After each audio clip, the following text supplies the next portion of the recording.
প্রিয় শিক্ষার্থী বন্ধুরা, দা হলো ডেফিনেট আর্টিকেল, যা নির্দিষ্ট করে কোনো বস্তুকে বোঝায়। কিন্তু দার দুই রকম উচ্চারণ হয় আমরা জানি, দা আর দি। তো কোন ক্ষেত্রে আমরা দা উচ্চারণ করব আর কোন ক্ষেত্রে দি উচ্চারণ করব, এটা নিয়ে আমাদের অনেক সময় ঝামেলা হয়। তো আজকের ক্লাসটা দেখলে তোমাদের সমস্যার সমাধান হয়ে যাবে। তো বন্ধুরা দেখি,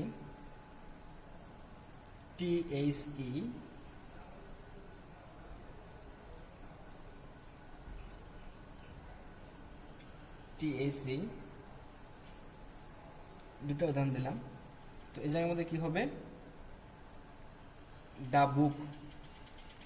কি হবে? দা বুক।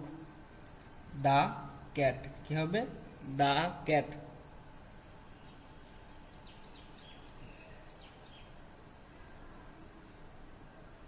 দা র্যাট।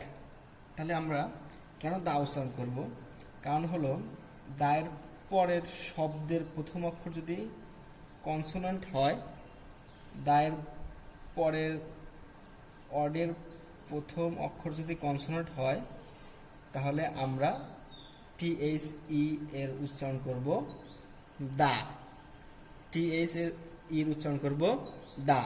আর যদি বাওয়াল থাকে তাহলে আমরা উচ্চারণ করব দি। যেমন দি এগ, দি এগ। ঠিক আছে?